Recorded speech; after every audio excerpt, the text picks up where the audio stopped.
there are reports that possibly U.S. troops are in Yemen, supposedly fighting terrorism, but also there's this operation, a military operation to defeat and destroy the Houthis and Ansar Allah. So it feels like it's another war, and it's in this one, the United States is already not winning. So that feels to me pretty significant.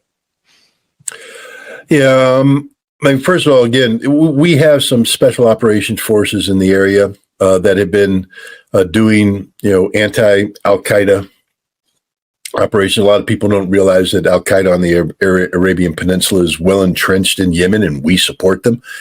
I know. Al-Qaeda attacked us on 9/11, but we don't talk about that anymore. We're the allies of Al-Qaeda. We support them in Syria, in Idlib, and we support them in Yemen now to take on the Houthi. And we have special operation forces that are there. It's not going to win a war. I mean, with all due respect to Delta Force and SEAL Team 6, they have very, very limited capabilities. They can go in, they can pop a high-value target, they can go in and do certain cool stuff, but they can't fight a war. They're not a war-fighting force. They live in air-conditioned facilities where they lift weights and they eat protein and they get big and they get strong and they run, and then they get into a helicopter and they fly and they run out and they kill some people, grab some people, come back to their air-conditioned facility. That ain't war. War is living in a trench day after day after day, grinding it out. The Houthi know how to do war. They've been doing war for a long time. They've been doing war not just against American trained and equipped Saudi ground forces, United Arab Emirates ground forces, the mercenaries that the United Arab Emirates bring in, and beating all of these people. They've been taking on the Air Force of the Saudis, the F-15s and the advanced fighter aircraft with all the intelligence that the United States provides, all the bombs that we give them. It's basically America with Saudi pilots. And they've been beating them. During the Gulf War, the thing that I was most heavily involved during the Gulf War in 1991 was counter-scud operations, trying to find so-called mobile relocatable targets. That's a missile launcher with a missile on it. You know how many we killed? We flew thousands of sorties. We brought Delta Force in. The British brought the Special Air Service in. We had all the sexy people out there doing their sexy stuff because we're America. We're great. We eat and we lift weights and we go out there. We didn't kill any. None. Zero. They're tough to get. The Saudis aren't very good at striking them because they're tough to get. So the Houthi are very good at, launching drones, launching missiles with satellites looking for them, with, intelligence assets looking for them, trying to target them and not getting them. And suddenly America comes in, and I had to laugh the moment I saw it. America struck, a dozen Houthi missiles. They were out on their ramps getting ready to fire. I'm like, wow. So the Houthi forgot how to fight a war all of a sudden. Overnight, the Houthi forgot all the lessons that they had with the Saudi, and they just make a rookie error. Let's bring out our missiles and let's just line them up so that the satellite can see them. And then we'll leave them there for a couple hours while the sortie is generated on the aircraft carrier, and they launch and they come in and, let them bomb us because we forgot how to fight. Or the Houthi went, here's a decoy, and let's let the Americans drop all their bombs on the crap that doesn't matter. Meanwhile, we're off doing our thing. The Houthi, they're very good at what they do. They've been fighting the Saudis since 2014 and winning. We haven't brought any new skill set to this game, and we've fallen for some basic rookie mistakes. We're blowing up decoys. We're throwing away expensive military assets, firing, bombs that cost $100,000, missiles that cost millions against a decoy that cost $1,500. This is just stupidity in the extreme. The Houthi they control the pace of operations. Yeah, I don't know if most Americans know it, but we fought a major naval battle against the Houthi, I think last week, and we lost.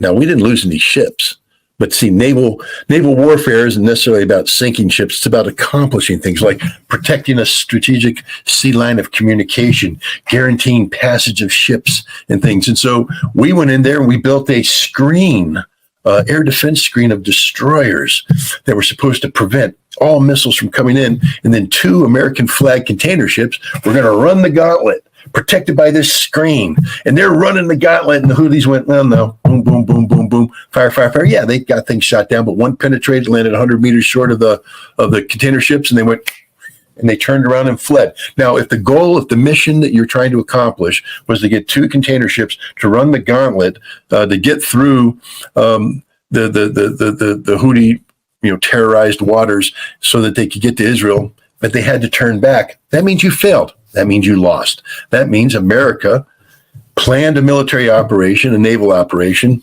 and the Houthi beat us. This is the reality of what's going on right now. We're not in control of this situation. There's not a damn thing we can do to prevent this. We can't go to war against Yemen. We don't have the military resources to do this. We can launch a couple, commando attacks until we lose a helicopter. It goes down. Then we try to bring in the Osprey with the combat search and rescue team. It comes in, it goes down. Now we have, 30 Americans trapped on the ground. So we bring in more resources. We get trapped there. I mean, this is what's going to happen. This is stupidity in the extreme. And the question is why? All of this could be undone if we just picked up the phone and told Netanyahu, cease and desist. You're done in Gaza. You're done. Finished. We're not going to give you any more weapons. We're not going to do anything. You're finished. And as soon as that happens, it's done. It's finished. The Houthis stop. Shipping goes. The economies of the world are healed. But instead, we're just doubling down on stupid, tripling down on stupid. I mean, this is ridiculous what's going on. Yes, and speaking on tripling down, as this is going on, not only is the United States not stopping what Israel is doing, but even as there is supposedly a temporary ceasefire agreement on the way, it hasn't been finalized just yet between Hamas and Israel. There has been intelligence that Hezbollah has said that they've received that Israel is actually preparing for a larger scale military operation, a war with Lebanon, which now if we follow our conversation, we talked about Al Tanf base being struck and the U.S. possibly dragging themselves into a war with Iran. And we're talking about Yemen in the United States, in the UK, and the Operation Prosperity, whatever the hell it is, dragging themselves into a war with Yemen. And now we're talking about Israel. The suspicion is that they're preparing for a larger military operation against Lebanon, against Hezbollah. And even Israeli media had to admit that if that were to occur within 24 to 48 hours, there might be 1,000 missiles raining hellfire on Tel Aviv. So, I mean, talk about this contradiction here of this ceasefire, this temporary ceasefire supposedly going to affect soon, while at the same time Israel is supposedly preparing for war with Lebanon.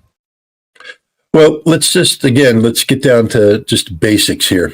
Benjamin Netanyahu and his war cabinet said early on that they were going to destroy Hamas politically, eliminate it as a political entity, and destroy it militarily, meaning that they will never again be able to repeat October 7th. What's happening today? Even the most, analysis that's most favorable to Israel says that 80% of the Hamas tunnel network still exists. It's there. Israel hasn't touched it. They got 20%. I think Israel got less than 20% because I think that Israel tends to exaggerate what it's done. And they don't know what the Hamas tunnel network is. I mean, to sit there and say, well, we got 20%, that means you know where they are. And if you knew where they are, then you'd get 100%. You don't know anything about the Hamas tunnel network.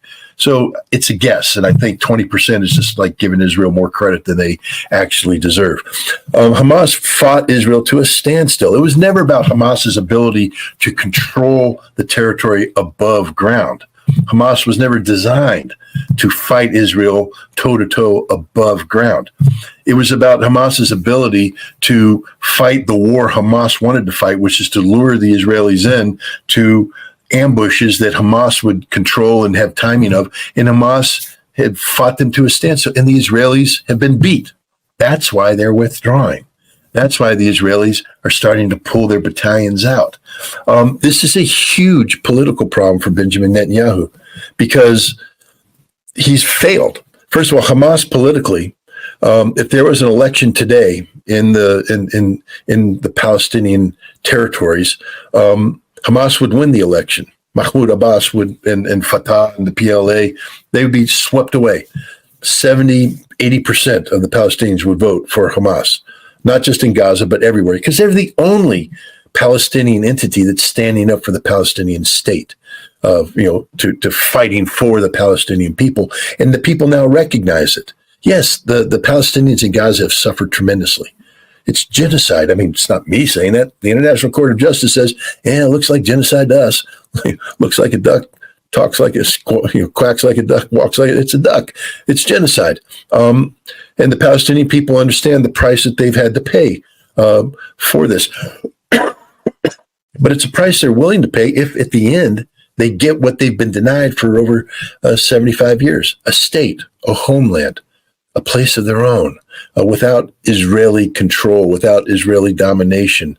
And so, the idea that the Palestinian people would turn their backs on Hamas because Hamas actually fighting for the future of Palestine is absurd. So politically, Israel's lost. Not only that, but around the world is rallying around the cause of the Palestinian people, which is now the cause of Hamas. They don't have to say it. The people in the streets aren't saying we're pro-Hamas, but they're in the streets only because of Hamas. Remember, none of this would be happening if Hamas didn't launch the October 7th attack. They did, and they've triggered this series of events, which they predicted. This is what they wanted to happen because it's the only pathway to get to a Palestinian state. So Israel's lost politically and militarily. Hamas has won. Hamas beat them in a stand-up fight. I mean, Israel went into places, Khan Yunis, they went into other places. They can't take it because Hamas said, you shall not pass. And the price the Israelis were paying was too high, and they had to pull out. So now Netanyahu could say, oh gosh, we got beat again. Because remember, Netanyahu's the guy that gave them October 7th. And so he's already in a hole. And his only hope was to have this huge victory in Gaza where he wiped Hamas off the face of the earth. Didn't happen. Hamas has won. Hamas beat Israel. Let me say it again. Hamas beat Israel. So now Netanyahu's going, how do I remain relevant? Why don't we go kick the bigger hornet's nest? I mean, there's a movie, Mark Wahlberg was in the movie. He's about a boxer. I can't remember the name of the movie, but I remember one line where they're trying to set him up for a fight, and some dude, they said, yeah, he's been on the couch. He's been on the couch. You can take him, even though this guy's bigger. And he got it, the guy's huge, and he's stacked, and he beats the living snot out of Wahlberg. Well, guess what's happening now? Hamas is the guy that beat the crap out of Wahlberg. Now, Wahlberg wants to take on Mike Tyson at his prime because that's Hezbollah. Hezbollah has been training for this fight since 2006. Hezbollah made a decision. I think there's been a lot of talk about the mowing of the grass, there's that suburb in Beirut. You're getting me in a bad moment here, Danny, because I'm a little tired. But Dahia or something of that nature. But it's a suburb that was bombed into oblivion by the Israelis as part of their collective punishment approach. And the Israelis took that and said that's how we're going to deter people. Well, you know what? The Hezbollah looked at that and said, if we're going to fight Israel again, we're not going to let them bring the fight to us. If there's going to be a big conflict between Israel and Hezbollah, Israel and Lebanon, that war is going to be fought on Israeli territory. And so if Israel's sitting here saying, we're going to drive to the Litani River. I mean, they've tried that several times. Has never worked. Israel's lost 3 wars now in recent history because Hamas just beat them. I mean, that's the reality. Nobody's running around saying that. I'm just telling you straight up right now. Hamas beat Israel in a stand-up fight. Boom. Defeat Israel, victory Hamas. But prior to that, you had Hezbollah beating Israel when they evicted Israel from southern Lebanon. And then you had Hezbollah beat Israel in 2006 in a stand-up fight. So Hezbollah, who's 2-0 against Israel, undefeated, is sitting there saying, we're not going to let them bring the fight to us. We're going to bring the fight to them. So Hezbollah has all these tunnels that have been dug under the thing. And when the war comes, they're going to pop up. They have brigades specially trained for this task. They will take over northern Israel to the Galilee Sea. They will cut off the Golan Heights. That's the plan. And there's nothing Israel can do to stop it. So the Israelis are sitting here planning for one fight. Another fight's going to happen that they're not prepared to handle. And just imagine if you're a reserve Israeli battalion who just got the snot handed to them, kicked out of them in Gaza. And now you've been pulled out and you get a couple days leave. You get to go drink your Gold Star beer and hang around with your women. And now you go back to the front. And you're a little fatter and out of shape still. And now you're going to go in and teach those Lebanese a lesson, those Hezbollah guys a lesson. And you're going across the border and you're making some progress. You get 100 yards here, 100 yards there. And all of a sudden, there's 10,000 Hezbollah fighters behind you, and you're trapped. What's going to happen? You're going to die. You're going to die. This is going to get ugly really fast. And, Hezbollah's missiles are far more capable, far more accurate. They can defeat any Israeli air defense system out there. And so, again, Israeli airplanes have to take off from a base. That base won't exist anymore. Israeli command and control operates from facilities that have been historically untouchable by its enemies. They'll be blown up. There won't be any command and control. There won't be any communication connectivity. And these fat little Israeli reservists are going to be, skewered and barbecued by Hezbollah. It's going to get ugly really fast. This is the reality. Hezbollah is going to wipe Israel off the map. If that's what Israel wants, that's the fight that's going to happen. They're going to lose northern Israel. And when they lose northern Israel, they're never getting it back. I mean, that's the other thing they need to understand. So why is Israel doing this? And believe me, Danny, if I know this, the Israeli military knows this. Hell, you're reading about this in the Israeli military. Newspapers, they know it. Haaretz knows what's going to happen. Everybody knows what's going to happen. So why are they allowing it to happen? Because Benjamin Netanyahu doesn't care about Israel. He only cares about Bibi Netanyahu. He only cares about his little cabal of extreme right-wing, Zionists who just the other day, I couldn't believe it. They had a gathering where they were talking about the development of Gaza in a post-conflict scenario where they're going to build homes and develop, and they're all holding arms, dancing and all this stuff. And I'm like, hey guys, you just got beat. You lost Gaza. It ain't yours. You're done. And I hope that they're dancing when Hezbollah shows up. I'd like to see Hezbollah surround that facility. I'd like to see Hezbollah capture these people. I'd like to see Hezbollah bring these people to justice because nobody else will. The International Criminal Court won't. Israel's been found to be engaged in genocide, or at least practices that a reasonable person could call genocide. And the world's ignoring it. Hezbollah will bring justice to Israel. And, Israel only brought it upon themselves. I don't wish harm on I can't say that. I do wish harm on these Zionists, especially these far right-wing lunatics. But, I don't want innocent people to suffer. And there will be innocent people who will suffer. We've already seen 2 million Palestinians suffer in Gaza. Millions of Israelis are going to suffer now. But they only have one person to blame. That's Benjamin Netanyahu. Yeah, and there seems to be a good amount of politics involved here, both on the U.S. and the Israeli side. All of these multiple fronts of war in the Middle East, whether we're talking about Gaza or we're talking about Yemen or we're talking about what happened at Al Tanif in Syria and what that means for war against Iran. How much of this then is you said I think you're saying is that Bibi Netanyahu is in a kind of a war for self-preservation. How much of this also is Biden's attempt to harness some kind of political capital out of war? which for me seems to be outrageous and just kind of out of left field almost, given that all of what we have just talked about points to a complete and utter lack of success, which is kind of required if you're going to use war as political capital, or at least should be required if we're talking about rational thinkers. But what's your take?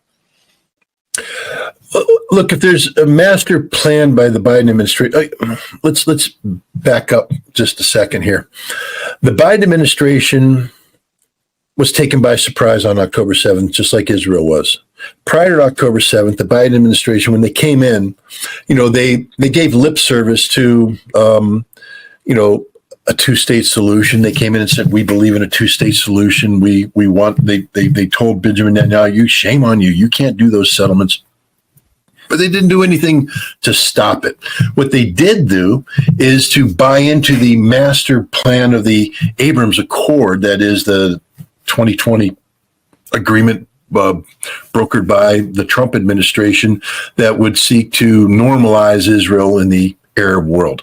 That basically you bypass the whole Palestinian problem. You go straight into Israel, becoming a good neighbor to Saudi Arabia, to Bahrain, to the United Arab Emirates, and everybody's working together, and peace and prosperity is going to break out because the economy is going to be so good.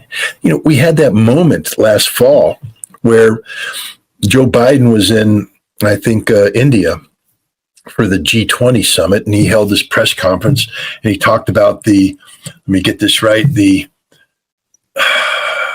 Middle East economic corridor. There's the India Middle East economic corridor. But the idea is that, India would be able to put containers on a ship and then ship it to Dubai or Abu Dhabi, where they'd be offloaded, and they'd get on a train in Abu Dhabi, United Arab Emirates, and there'd be rail connectivity between the UAE and Saudi Arabia.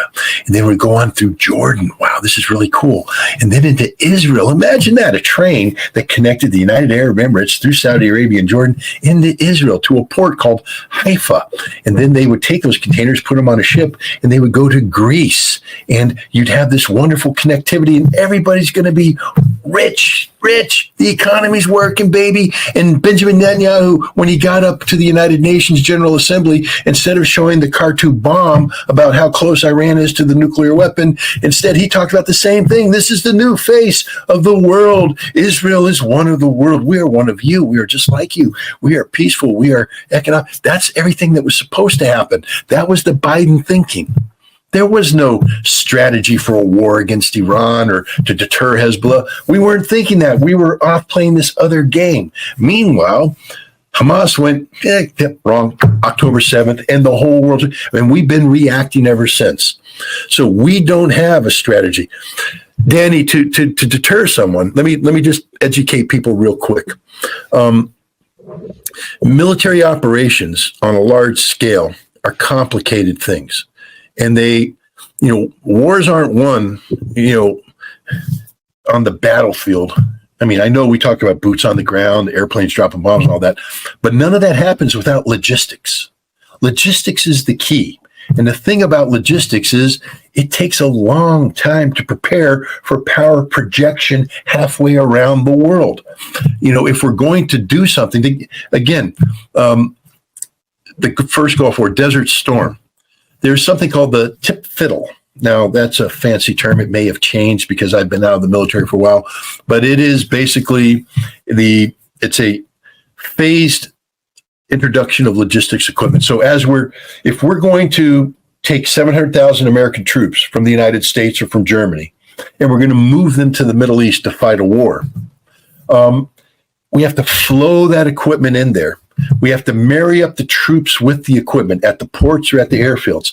And you have to phase it in so that you don't have all the troops land at once, but no equipment's there, or all the equipment jam into the ports and everything can't handle. It has to be phased in properly. It has to be planned. This takes a lot of planning. All the ammunition has to be considered. What you're doing, ammunition, fuel, everything, bandages, bullets, food, all this has to be thought out in advance.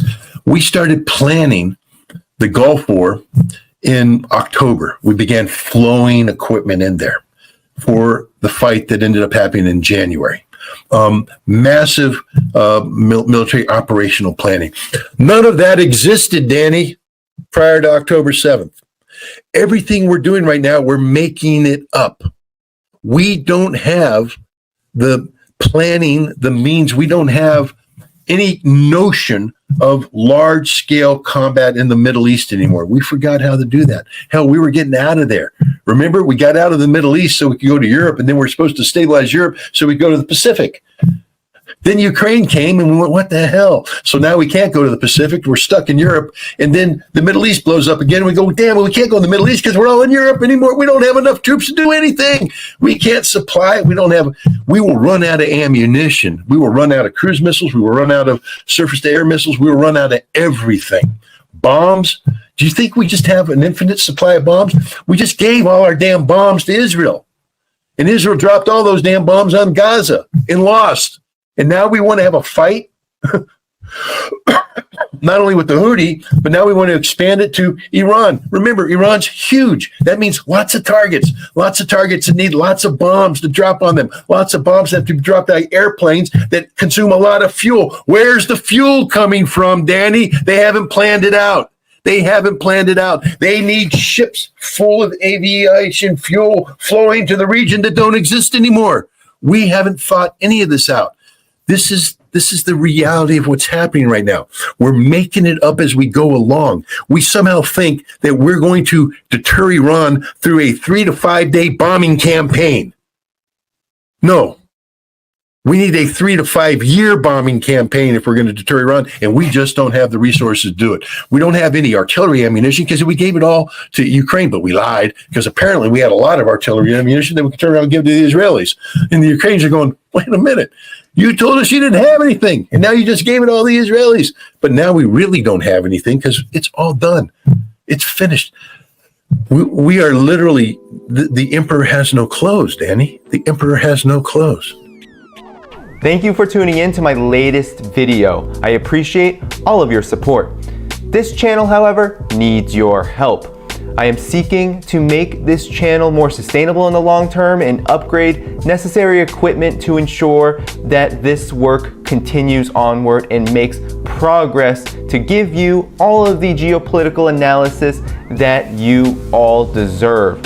For that reason, I'm asking you to become a member of my Patreon community at patreon.com/DannyHaiFong. You can find that link in the video description or in the pinned comment below. For whatever amount you choose to give, just know you are supporting independent media that you can't find anywhere else.